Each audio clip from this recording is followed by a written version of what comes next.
I'm Vass, Bednar, and I host this Globe and Mail podcast, Lately. And I'm Katrina Onstad, the executive producer of Lately. Katrina, I wanted to tell you that I've been tracking my husband for the last week. Should I be alarmed, or are you just very dedicated to this episode? I'm very dedicated. I guess I just wanted to know what it would feel like. So what have you been learning in your week of tracking your husband? Absolutely nothing. He drives at a safe pace. A little more detail on his bike routes. But beyond that, nothing to write home about. Absolutely nothing. I have no idea why people do this. Right. Well, this is it. I mean, it doesn't sound like very compelling content, and yet people really love these kinds of apps. Yeah, I mean, there are other fun things to track that I've definitely peeked at, like Whale Map or Shark Tracker. If you've ever tracked a package being delivered to you, it's not as detailed, but it's just as exciting, right? Oh, it's shipped from the warehouse. It's out on a truck. That can be kind of fun. It's true. It's a little game. It's a game. Yeah, it's a kind of voyeuristic thing, and maybe it feels comforting to have more data, more information. But what you and I are curious about today is why more and more people are constantly sharing their location with their family and friends. One estimate claims that in Canadian dollars, this is a global market valued at about $25 billion. And that just begs the question, which is, if you love someone, should you track them? And your daughter was recently backpacking in Southeast Asia. Did you AirTag her? I do love her, but no, we didn't track her. And to me, that is a reflection of that love. Actually, I know this is not the most popular opinion, but she's in a gap year and she's experimenting with her autonomy. And I know that the most formative periods of my life happened privately and off the grid, and we didn't want to deny her that opportunity. But I do recognize that this might be looked at as terrible negligence. And I'm an outlier on this, especially because she herself stalks all of her friends constantly, right? And I like to peer over her shoulder at Snapchat, and she shows me where everyone that she knows is at on the map. But these are questions that we are asking ourselves about our friends, our loved ones, and parents, I think, especially have to wrestle with this once they have kids. So what about you? I mean, are you going to track your little toddler when he can walk unassisted? Unassisted. Yeah, right now I generally have a very strong sense of his location at all times. I don't think I track him, but I sort of see the appeal or some of the comfort that it could bring. Sure. But if I were, I would probably use a tool like Life 360. This app, it's kind of a case study in the rise of location sharing as a technology and just as a way of being. The firm calls itself a family connection and safety company, which sounds very sweet. It used to be all about families, but now it's definitely broader than that. It's all about friends, loved ones, your kind of circle. And it's a really big company. It also owns something called Geobit, which is a tracking device for kids, elderly loved ones, pets. A lot of people track their pets, and Tile, which, if you remember those Tile trackers, they preceded AirTags, and these are just products that let you track your stuff. And a few weeks ago, Life 360, they raised over $155 million on their initial IPO. Right. So Life 360 started in 2007, and in a very short time, we've seen location sharing become really normalized, especially among younger users, Gen Z in particular. And the turning point is often identified as the moment when Apple combined Find My iPhone and Find My Friends into Find My in 2019. And that's kind of the moment when location tracking turned into a form of social networking. Are we too casual about this? There are lots of stories out there about people abusing tracking technology, and the consequences are going to be terrifying, right? Stalking, abuse.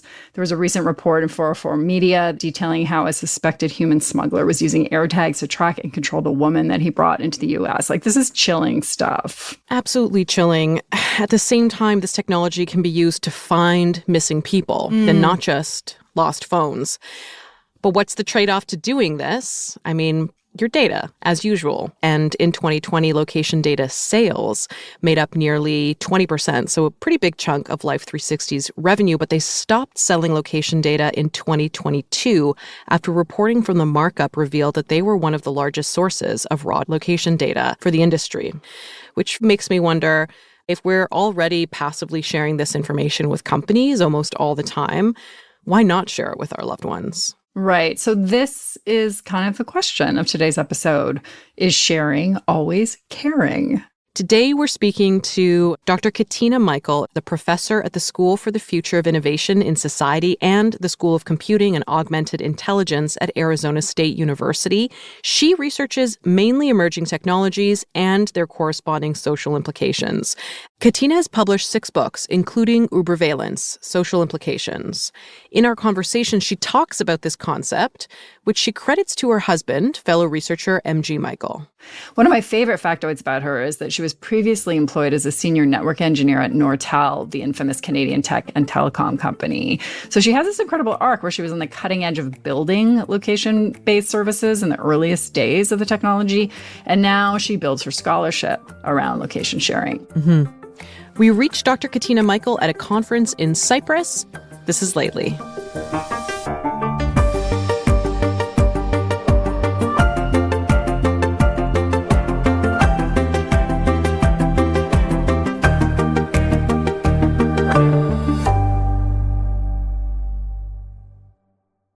Do you track anyone that you love? In my heart, with somebody's consent, yeah, I have tracked people with technology, but I think in my heart, the constant memory of someone is a bit like tracking. Trusting technology over a person is something that people talk about in Reddit relationship threads sometimes. I love to kind of get deep in the creep. If you love someone, should you share your location? If your person doesn't share theirs, does it mean they don't love you? These are some of the conversations we've come upon. What's being measured here? Is this just about so-called trust, or is this something else? We might see that location services enhance trust or they erode trust. So if you trust me, let me follow you everywhere you go. So we have to remember that trust is dynamic. It's not static. So giving your consent over to somebody else and allowing them to track your whereabouts is a very special thing. We have cognitive trust, emotional trust, and behavioral trust. You know, I trust my mum because for good reason, she's my mum and she always wants the best for me. Yeah. And I can share my location with her.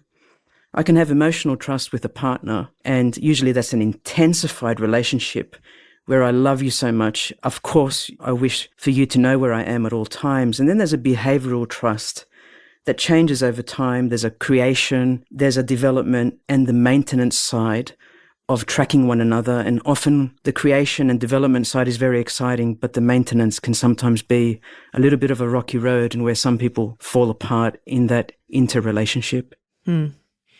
Many of us were introduced to location-based sharing through Apple's Find My Friends back in 2011. There's also the gamification of building maps through Foursquare or Snapchat's Map, or an app called Life 360, and other programs that have paved the way for this new norm of beaming our location to our loved ones. Why are we attracted to these tools?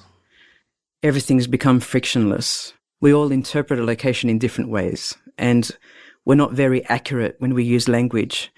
And so the frictionless capability of being able to know that someone is where that X marks the spot without having to have a conversation around it is alluring to most people. I just want to know where you are so we can have our dinner and not have to waste any time. And of course, people's time is becoming increasingly precious. We're living in an attention economy, and we just want to get on with it. So if I can track you and find out where you are exactly in the precise location rather than approximate location, then it's really attractive for me as the finder, or for us to find one another in a timely fashion.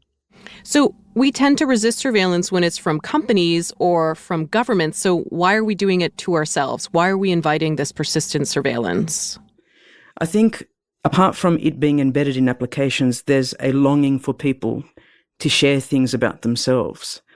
And I do also believe that there's a proximity that happens through location dependence. It's actually getting quite close to someone. We know their name, but knowing their location gives us more context to their current event status, whatever that is. Now, if it's a family, we already know a lot about our families, but we probably don't know everything.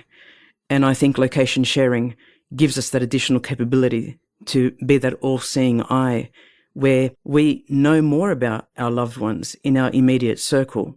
In fact, we may know too much. And what we believe starts off in a behavioral trust, which is knowing where someone is a beautiful thing that enhances bonds between people, can actually over time, depending on one's dynamic state, actually end up giving us mood swings, a feeling of depression, a feeling of anxiety, that someone knows where we are all the time and there is no private space, whether it's to make errors on our own or to explore things that perhaps our families or our friends may not condone. So that independence may be usurped by codependence and the tables can turn over time. So if you love me, let me know everything about you. I want to go back in time a little bit. You worked at the Canadian company Nortel, developing location-based services in the very early days of the technology. What was it originally intended to do, and what were your early hopes or the dreams for this technology? So at around about 1998, third year of my employment with Nortel Networks, we started studying intelligence services and we were dreaming up future mobile services. You know, we didn't call things the smartphone at the time. We were really limited on bandwidth, but we were thinking about intelligence services that were personal, so PAS, personal assistant services. And we were trying to figure out, why would people use these services? How would they use them? Would we require bidirectional location sharing? And then you started to see the entrance of Wi-Fi. You know, we take Wi-Fi for granted, these wireless access nodes in buildings, but they didn't exist in the late 90s. No. Not en masse, and they certainly weren't public at the time. So we've gone from GPS, an outdoor positioning system via the satellites, right through to an indoor system like Wi-Fi, wireless fidelity, right down to the granular level, which is either perhaps your nearest power point or some kind of Bluetooth node which is interacting. And so for a moment, think about it as a hierarchical positioning system. You can't hide. And, you know, we've had famous sci-fi movies like Enemy of the State that have shown that capability of being seamlessly tracked no matter where you are, outdoors or indoors. There's this handshake between the different network types and you've got nowhere to hide. Nowhere to hide.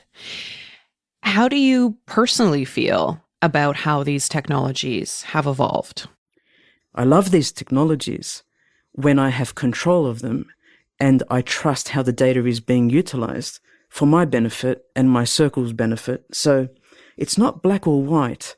And we must remember that we do have control over what kind of visibility we give to the system, whether that system is allow it all the time to locate me, allow it only when I'm using the app and I'm in the app, ask me every time I do anything with the app, or no, right now I just want to shut it down and don't allow it to track me. But it's great when I can turn it on and have control over it. But what increasingly is concerning me is that we are seeing trends of how our location data is being used alongside our identity information.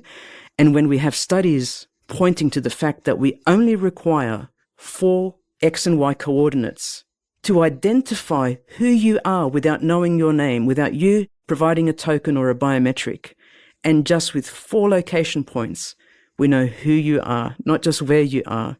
It becomes quite incredible because we're creatures of habit. When we study human activity monitoring, we see that week after week, we sort of do the same things, and those locations may be at home, at work, at an entertainment venue or event, or dropping off or picking up a child or a thing or food or something other. And just think about your own lifestyles for a moment and reflect on that. And the benefits and the risks and the costs that come with it. There's always positives and negatives to all technological developments. Let me pick up on Life 360 in particular.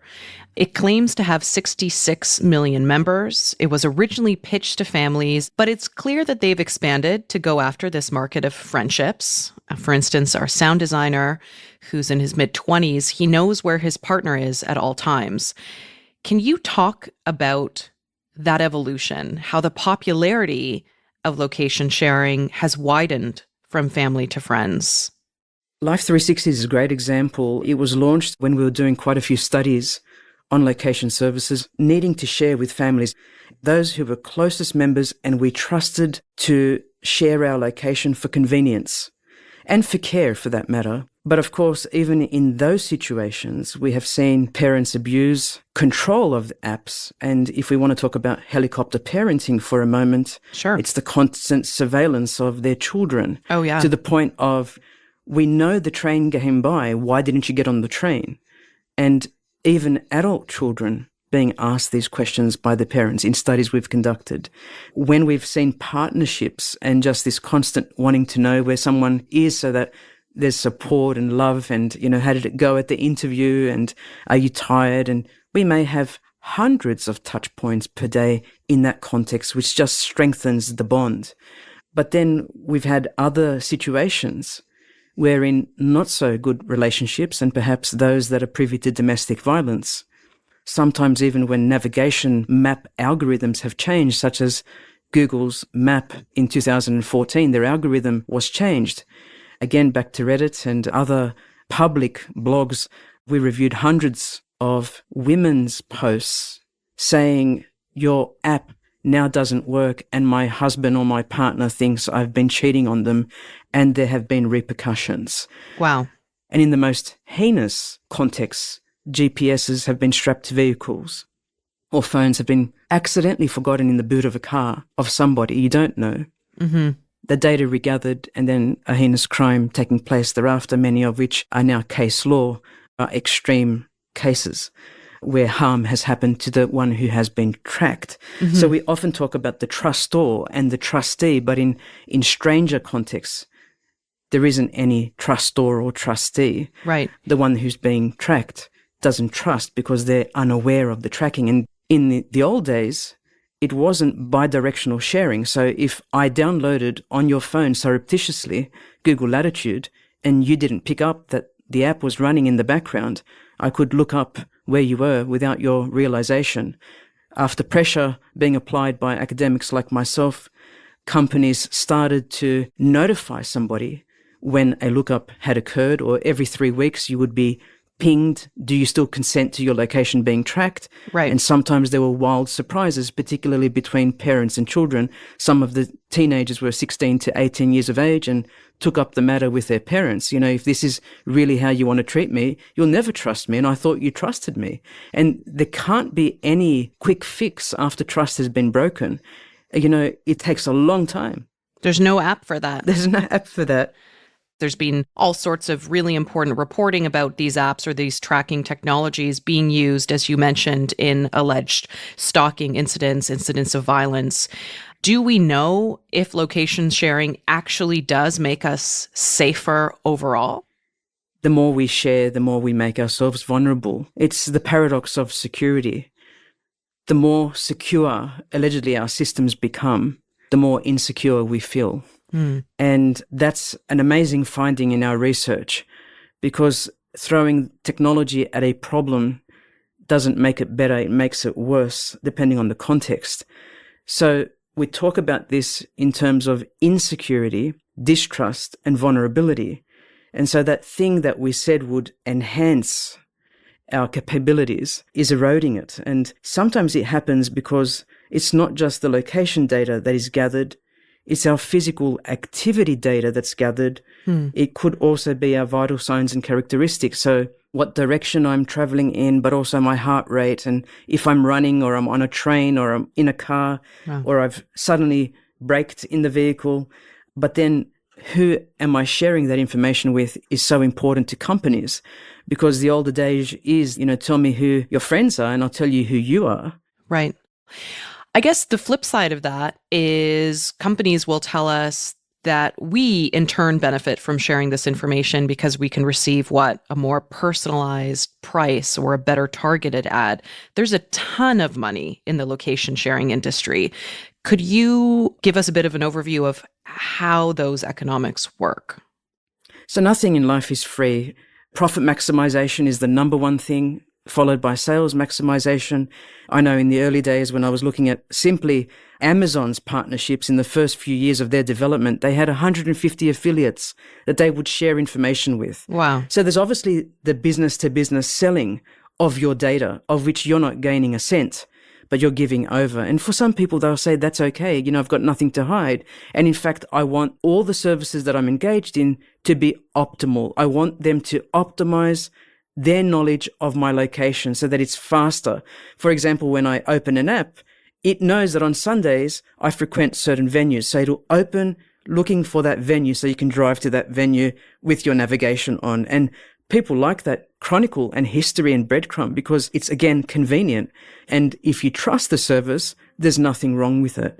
But we're becoming a little bit blasé as consumers. Oh, the app has asked for access to our contact list and our pictures and our audio. Okay, because I really just want the app.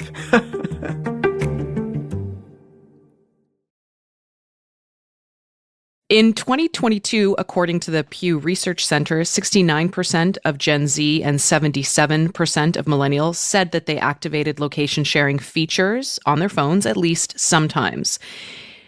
Do you see a generation gap in the uptake with these apps and technologies? Why do you think location sharing is so popular among younger people? It's a great question. I think in the early days, location sharing was a default feature. Right. So you didn't have to opt in.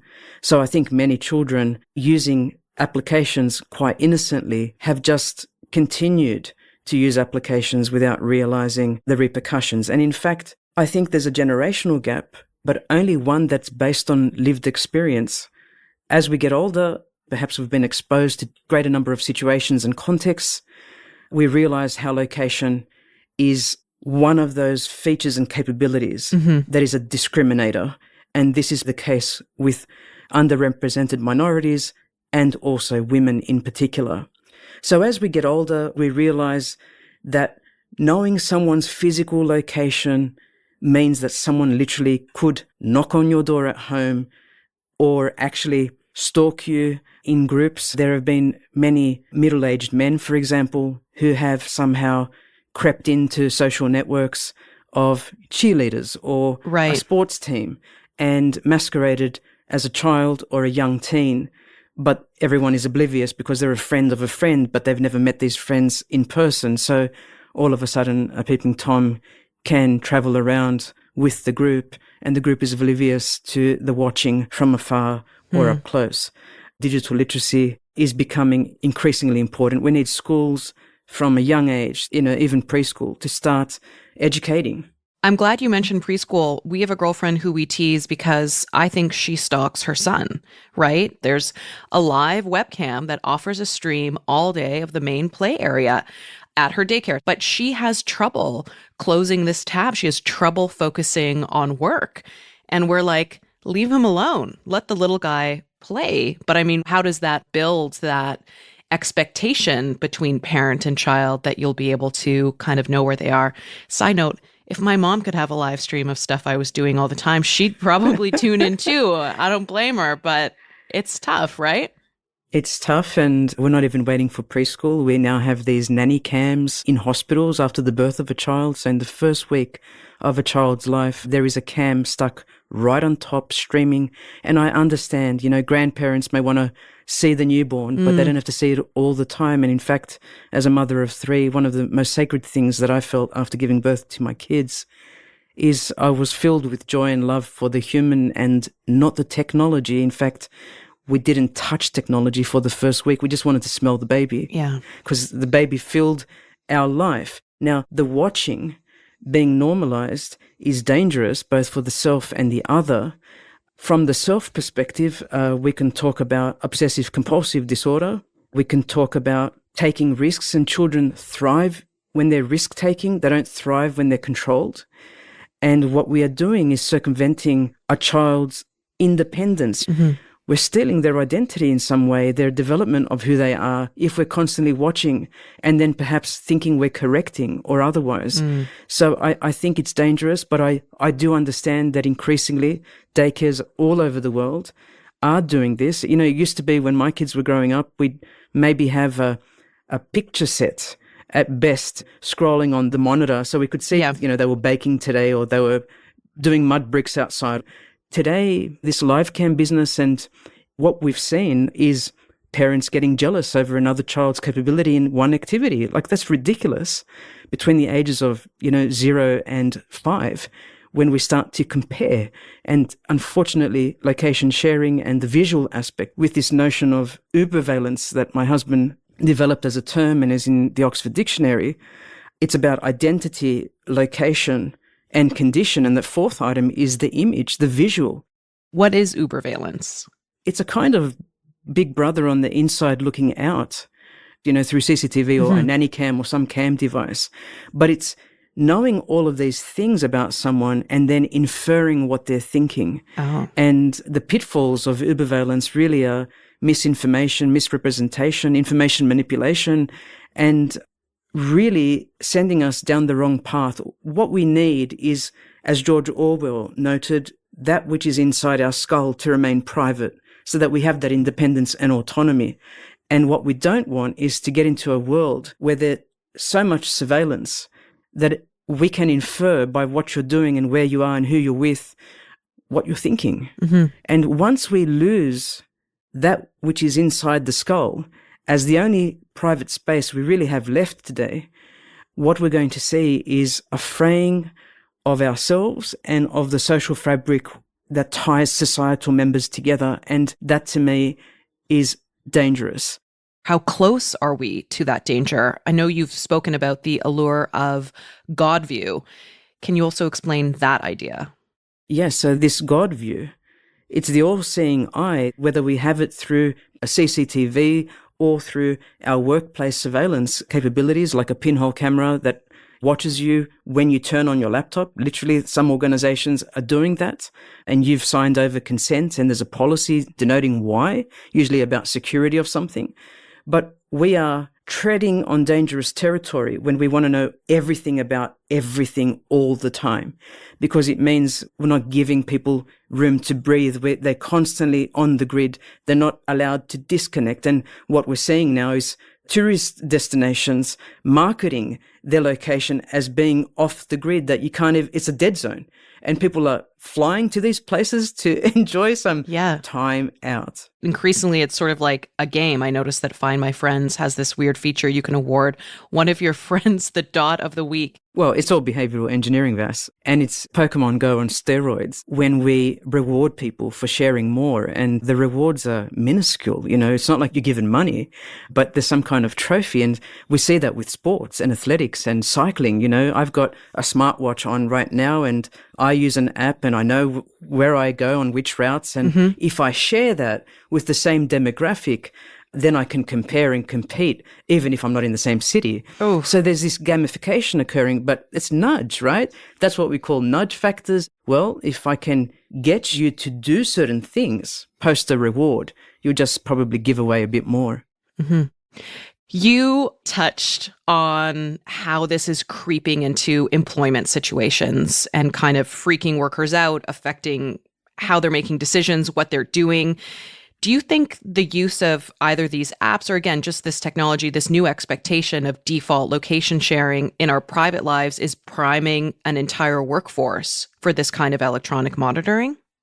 Totally. And I would say that this was occurring early on, although the workforce was not aware. One of the earliest cases I studied around about 2006-07 was a case in the US where someone was claiming hours.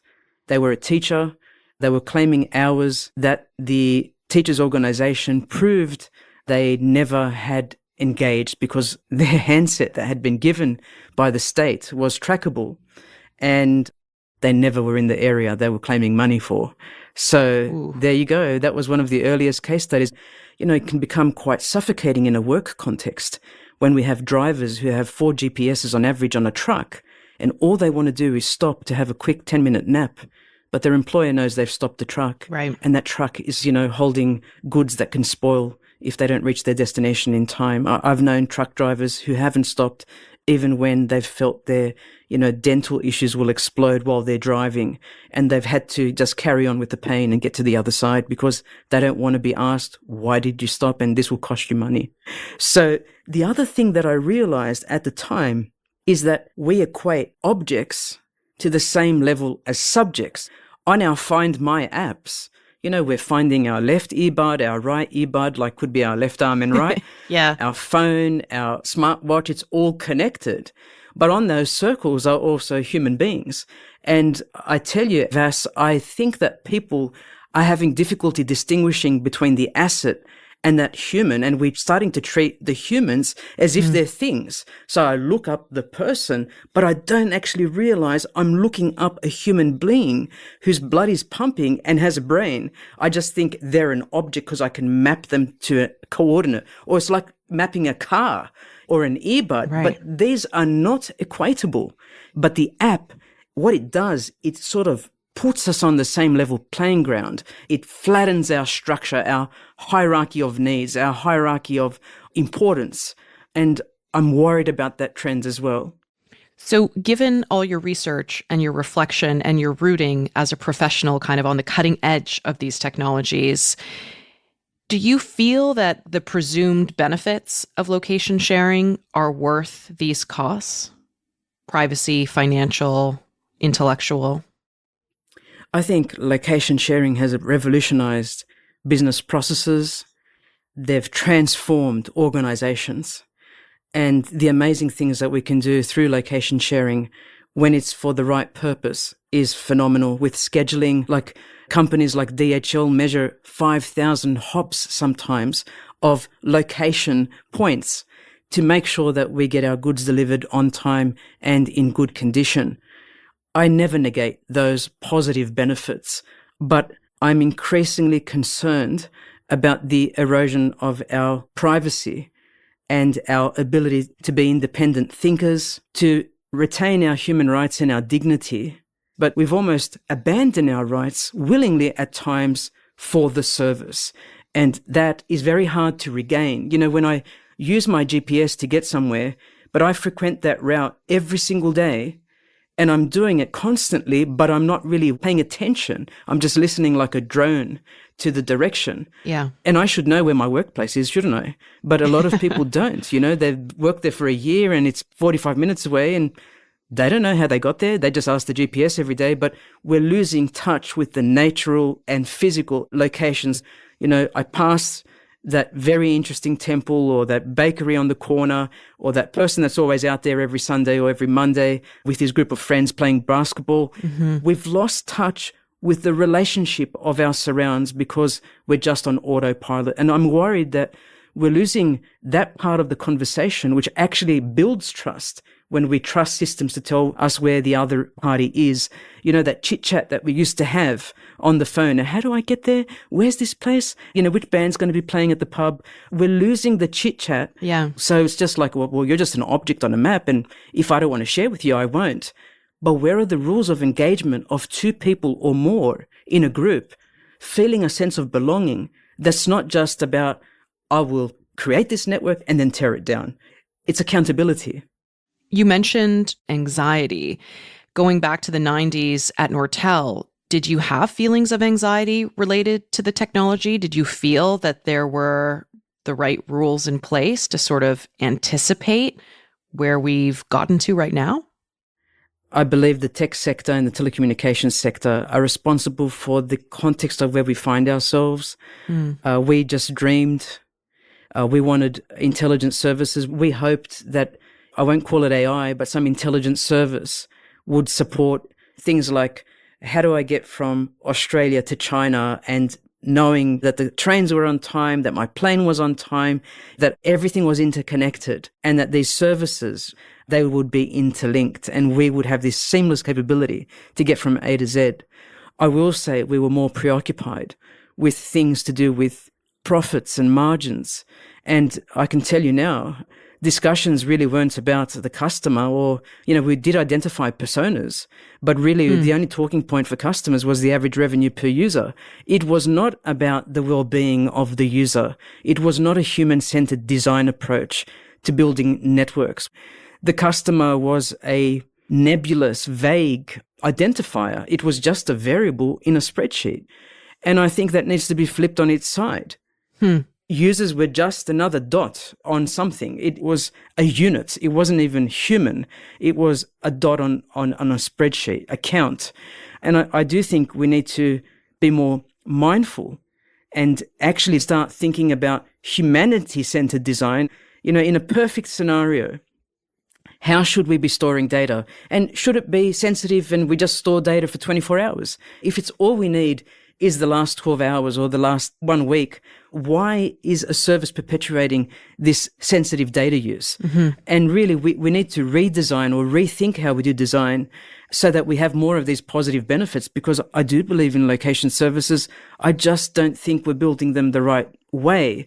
It's the build and they will come mentality that has always been there since the days of AT&T, but we need to move beyond that. I think we have now gotten to a point where we realize that is no longer enough. That is not the right approach to create innovative services. And I think we need to create real services for real people, not fake services for fake people that somehow are attracted by, trends and patterns and fads. But increasingly, we're just trying to make more money. And sure, that's the aim of most companies. So there's employment and economic prosperity and innovation and patent generation. But really, if we want to talk sustainability, in terms of humans and the planet, we've got to think about purpose before we think about profit. Profit's important, but purpose is more important. From dots on a spreadsheet to dots on a map and our friends' apps. Katina, Michael, thank you so much for helping us locate ourselves in this evolving debate over sharing ourselves. Thank you. Thank you so much, Vass.